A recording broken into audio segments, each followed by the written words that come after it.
Hi guys, today in React Native we are fetching data. I will show it in how we do it in componentDidmount version and another version as useEffect that we are using React hooks then. And for the REST API we are using this Manu API that is free available here, and just running this example code that is fetching one item here. Yeah, looks good so far, I think. Then we can use this in React Native as well using this. Or let's go to the docs. Yeah, get list of all items, right? That looks good. Okay, yeah, let's get right into it. Here we have a home screen that is our entry point. Let's create another file. Let's call it fetch data. Fetch data. And fetch data is a React component.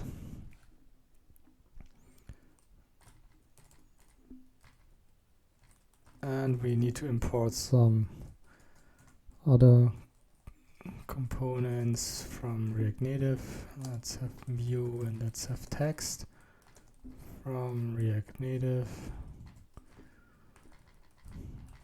And here let's have a basic text output. Let's call it hello fetch data container. Okay. Yeah, that's, and now in this file we need to put it in our entry point. Let's import it. Fetch data and put it in our entry point here as our root. And yeah, here you can see fetch data, it's coming. Right, so now let's start with the first version. We are using class component, we are using componentDidmount then, and we are using axios. Let's import axios as we need it at some point. Axios. And okay, let's start with having a state. Let's write our state. Let's call it data fetched. Okay, very simple. Which is null in the beginning.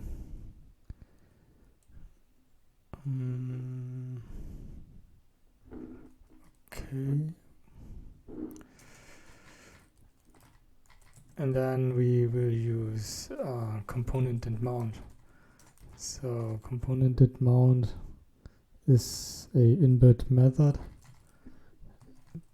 that is triggered when our page is loading here, and if we are in this component and fetch data, then componentDidmount, why we are using did catch here, componentDidmount. Okay, then this componentDidmount will be triggered,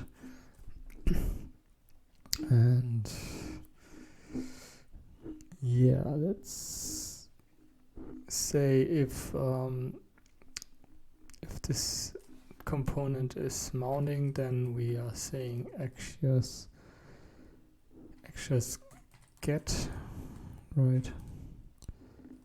And then we need this API call. Let's check them. Okay, this is the root API. We need this.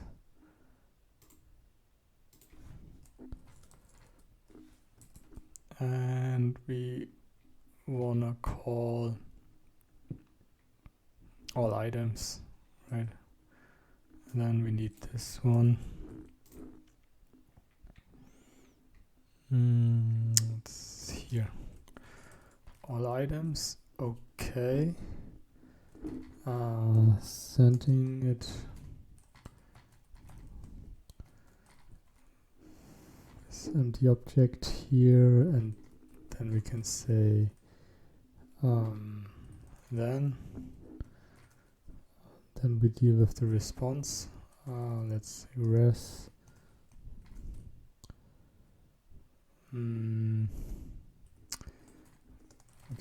can say res this set state.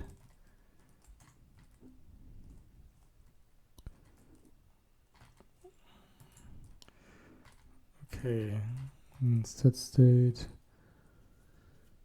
We are using our data fetch, and we filled our data fetch with res.data, right?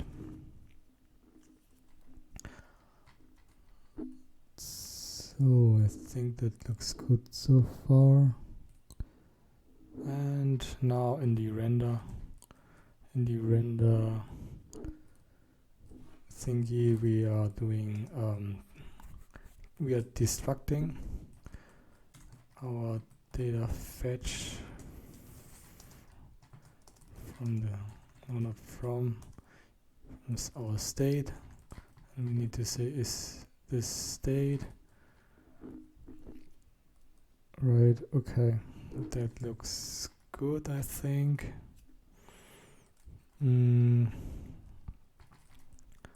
Let's have a return function that is saying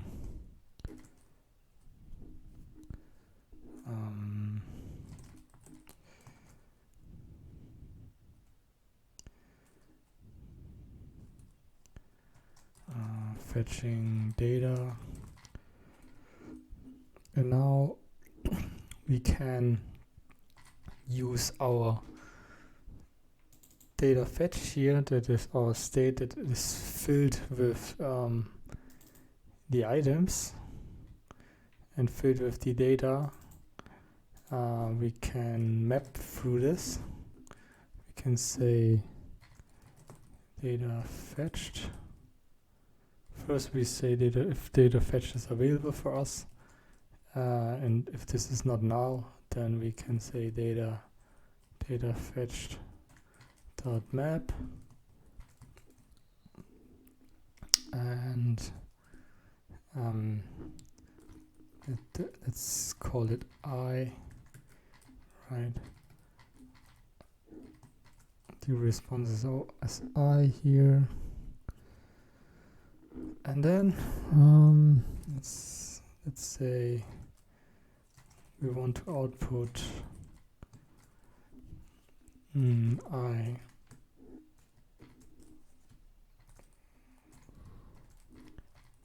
is I. Let's check again. Is there a field here? The fields are name, price. We can use description, we can use visible, we can use image. Let's keep it simple. Let's use price, name, and in stock maybe, or availability. Let's use price, name, and description for the first run here. Let's say we have name, and then we have the price, and then we have description. Okay. Let's check if we miss something. I think that looks good here. Oh no, it's some errors coming. Okay, let's see what is happening here.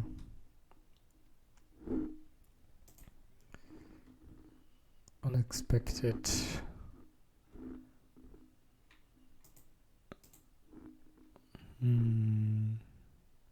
Or expected a comma.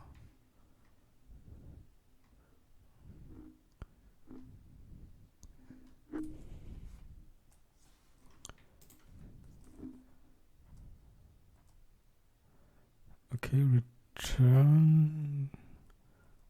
Yeah, this. Oh, okay. Right. We need to put them in a view. Otherwise, this wouldn't work. Data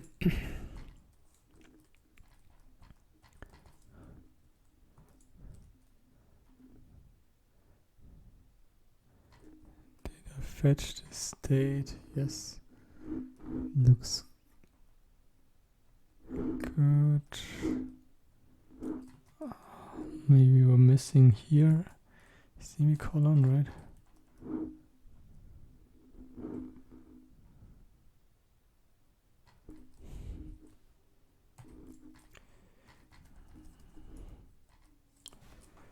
Okay. All right. So the problem is that we need to put them all in a view here because we have several component that is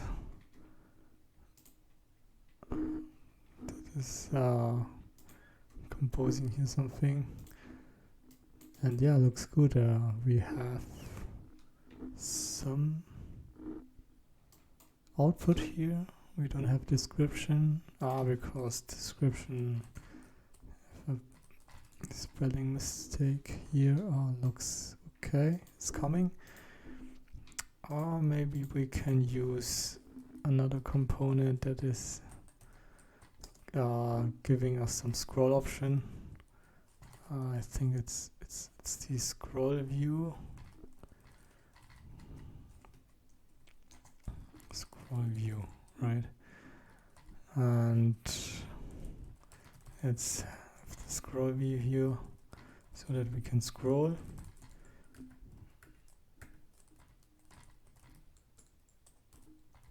So, okay.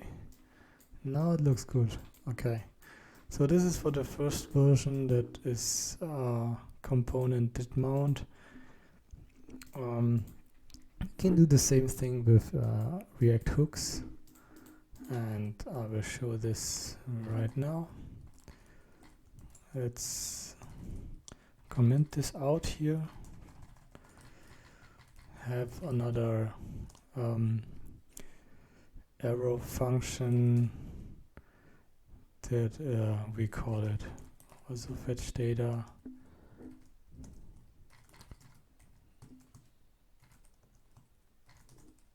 So with some return statement. Also it's a very basic text, just very simple, just to give us something. Hello in fetch data, and we have to do export default.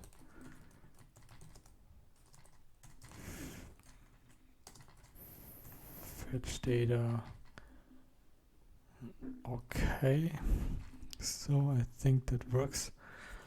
Yeah, hello in fetch data, it's coming.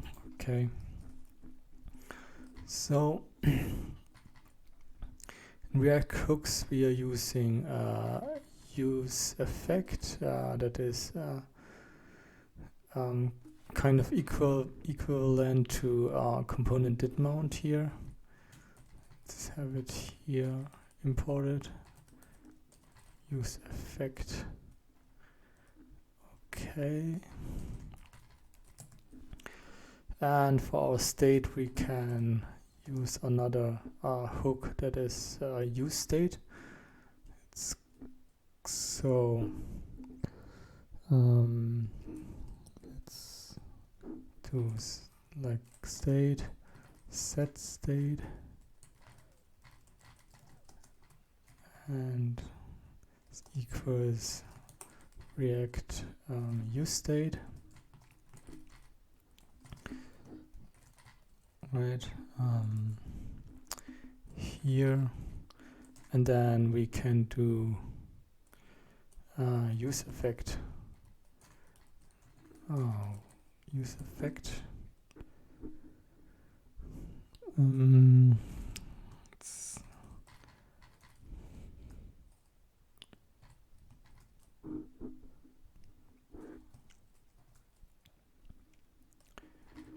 And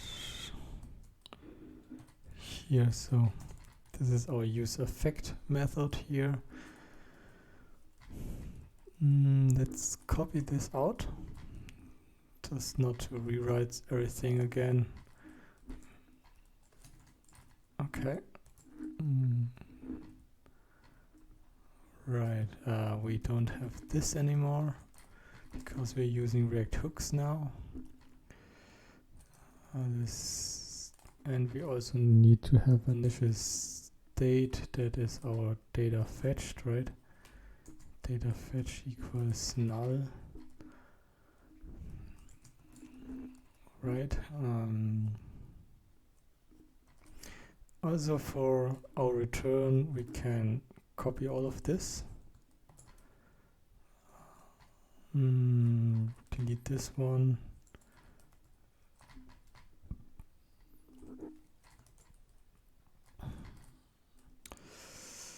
Okay.